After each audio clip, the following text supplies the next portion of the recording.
Aloha and welcome to another episode of Cape and Cowl Unlimited. I'm your host Alex Burns and I'm joined by Stephen Carter. Hello. How's it going, man? It's going really well, actually. Yeah. Thank you. We're at the end of 2015. Yes. About to go into 2016. Indeed. Yeah. Literally tomorrow. Yeah. It's been an interesting year. Anything interesting happened to you? Let me think. Yeah. Well, yeah. From a personal aspect, I became a dad.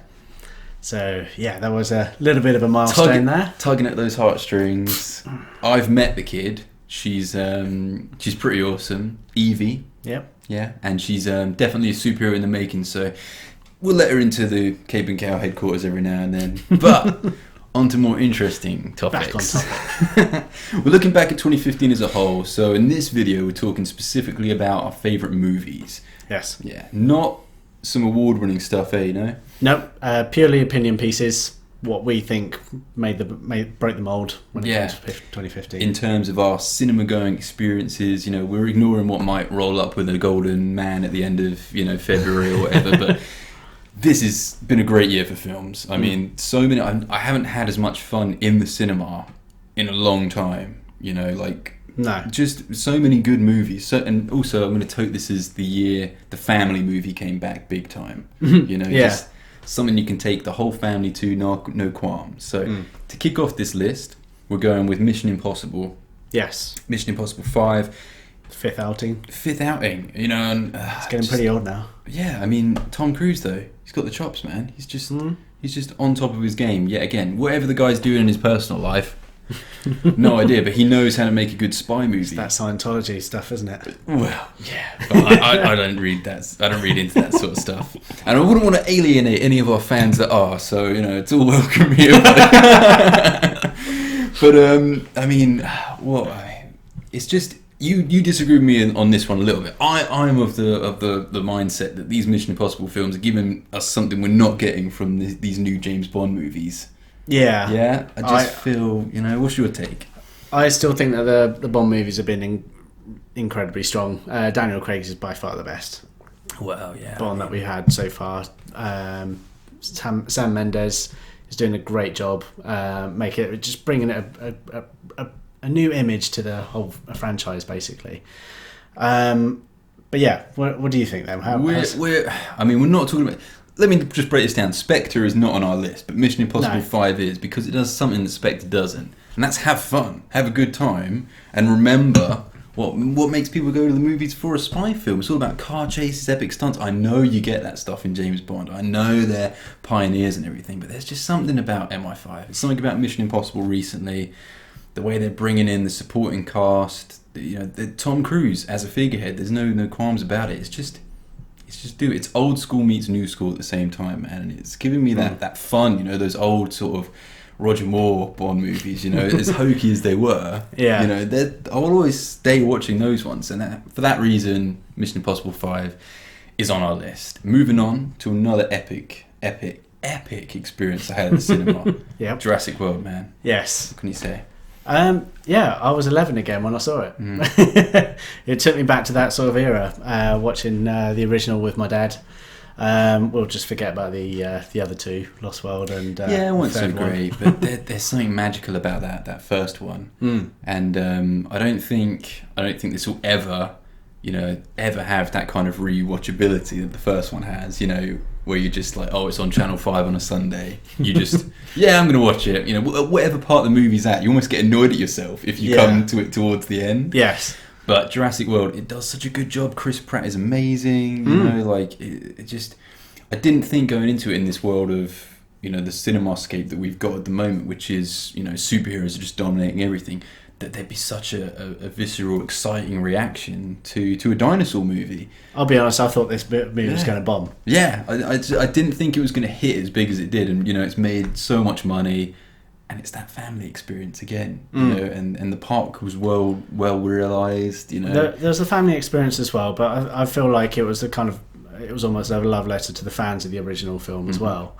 It also got the whole dinosaurs on dinosaurs sort of thing as well. The T-Rex is starting to kick everyone's ass. That's what kids do, right? When you give a kid two dinosaurs, he doesn't go and chase the humans. He makes them friggin' fight each other. You know, that's what it's all about. Yeah. And the ending of that movie is just dinosaurs assemble. It's Jurassic Park assembled. They got the raptor teaming up with the T-Rex, taking down, you know, the big alien invasion / what is that thing called? Indominus Rex? Yes. Yes. That's it. Awesome name for a dinosaur. Awesome cast. I can't wait to see what they're doing more. Part of me wants a sequel. Part of me kind of wants to make them wait another 10 or 20 years for, you know, Jurassic Universe. Yes. Like dinosaurs in space. You heard it here first, folks. So the laser beams. But yeah, number 4 on our list, Jurassic World, and it's freaking awesome. Bit of a divergence here, man. I'll let you intro this one. That'll be Mad Max: Fury Road. Yes. It was very interesting. It's one of those films that didn't have a lot of dialogue. It was all out action, wasn't it? To be honest. So much furious about that title. There's so much of the fury on the road. Yes, there's fury on the road. One of the characters called Furiosa, who is awesome, by the way. Charlize Theron is just incredible. I love it. I love you know, a lot was said about how she steals the film, but I've watched it a few times.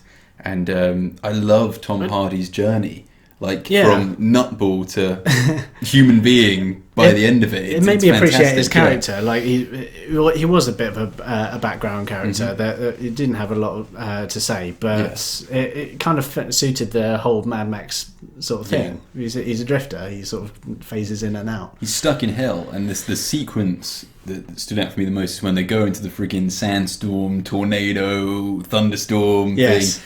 That was an amazing experience just to watch that. It was literally hell on earth. I couldn't believe it. It's unrelenting. It's so engaging. George Miller's just created a visual treat on screen, and you know, I'd love to see where this franchise goes. I love the way it ends.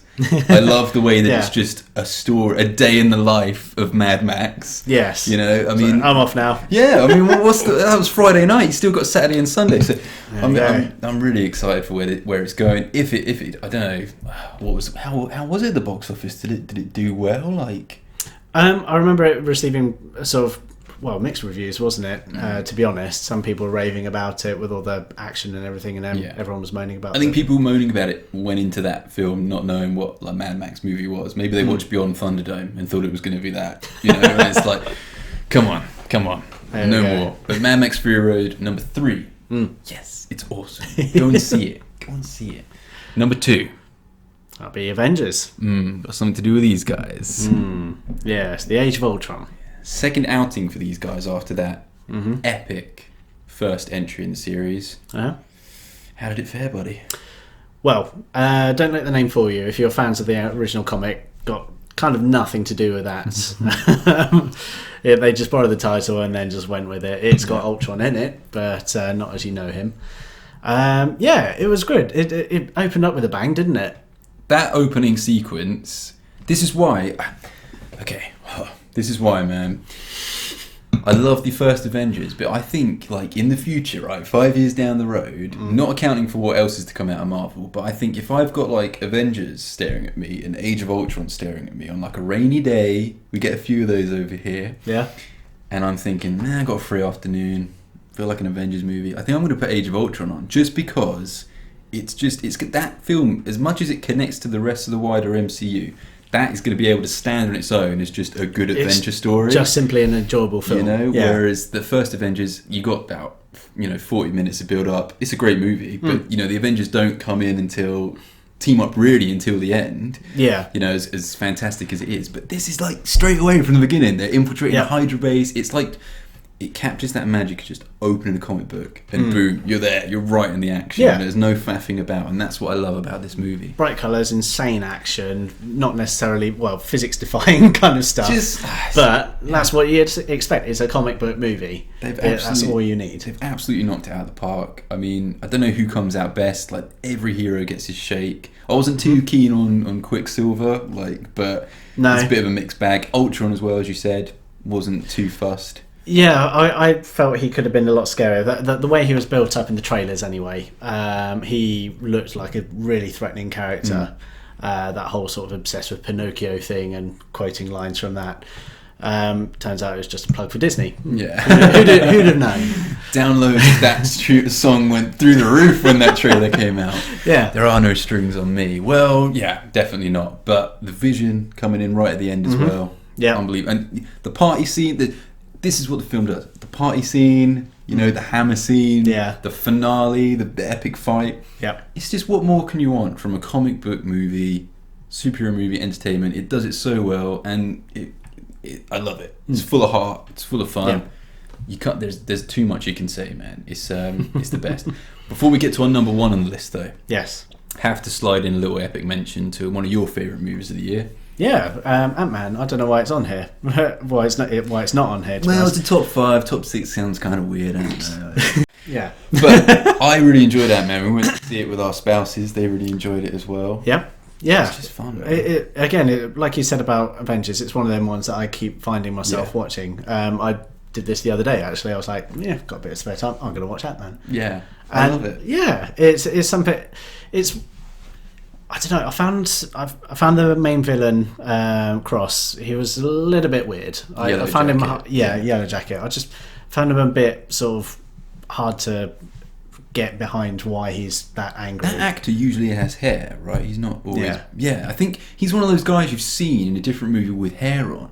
And then it just gets a little confusing. And I was just like, where have I seen this guy? What's he been in? I'll do some research. I'll come back to you guys later. But he was a bit weird. I don't know. But I just really thoroughly enjoyed that film. I mean, the comic relief in that was kind of warranted, to be honest. I mean, being as it was originally an Edgar Wright film. He's still credited for it as an executive producer and which is like that. Which is fair enough, man. Considering, I don't know, what did he put, like 10 years of work into it? Like, I don't know if it's that long, but I just feel like it's been going on for like a million years. Every time I opened like an issue of Empire or Total Film, there was a little piece on like Edgar Wright still working on Ant-Man. Exactly. I feared the worst when he, at the right at the last second, he just dropped out because of creative differences, and I thought, oh god. There are his moments like littered in there though.